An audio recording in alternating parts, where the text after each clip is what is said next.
students, we have learnt about Gauss law. It states that the flux of the net electric field through a closed surface equals the net charge enclosed by the surface divided by epsilon 0. Phi equals to Q by epsilon 0. We are going to use Gauss law for finding electric field at a point due to uniformly charged thin spherical shell of radius r having uniform surface charge density sigma. Here there are two cases. The point could be located inside the shell or outside the shell. Let us discuss each situation separately. Let us first discuss the case of finding electric field outside the shell.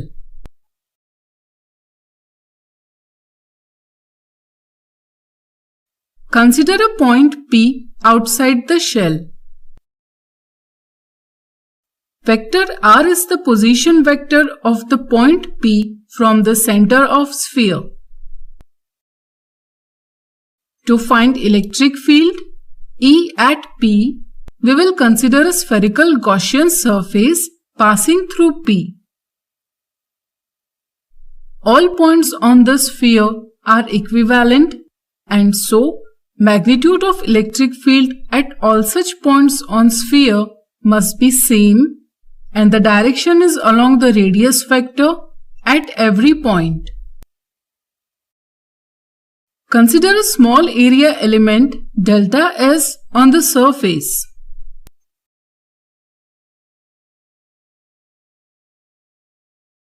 E and delta S at every point are parallel and the flux through each element equal to E delta S. Since sum of all such area elements is equal to area of sphere 4 pi r square. Thus, total electric flux phi equals to E into 4 pi r square.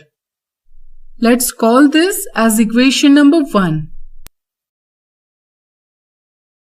Now, think about the charge enclosed within the Gaussian surface. The charge enclosed is equal to surface charge density multiplied by area of sphere bearing charge, which is equal to sigma into 4 pi r square. According to Gauss law, the flux through point the spherical surface passing through P is equal to charge enclosed divided by epsilon 0. That is, phi equals to sigma into 4 pi r square upon epsilon 0. Let's call this as equation number 2.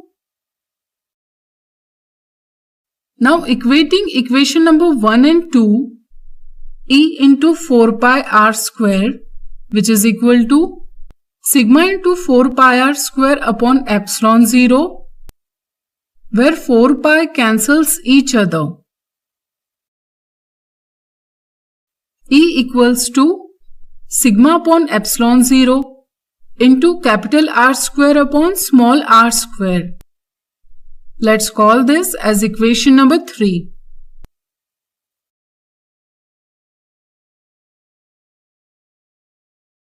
If Q is the charge enclosed, then it is equal to sigma into 4 pi r square.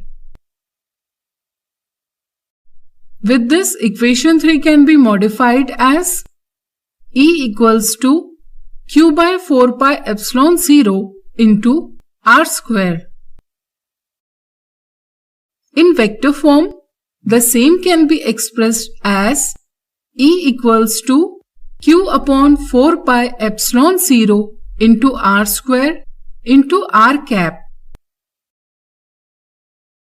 If Q is greater than 0, then field is directed outside the sphere.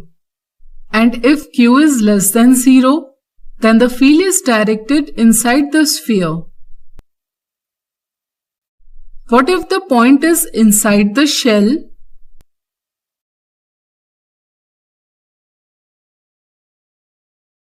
Suppose the point P is inside the shell carrying uniform charge density sigma. Again, the Gaussian surface is the sphere of radius r passing through the point P.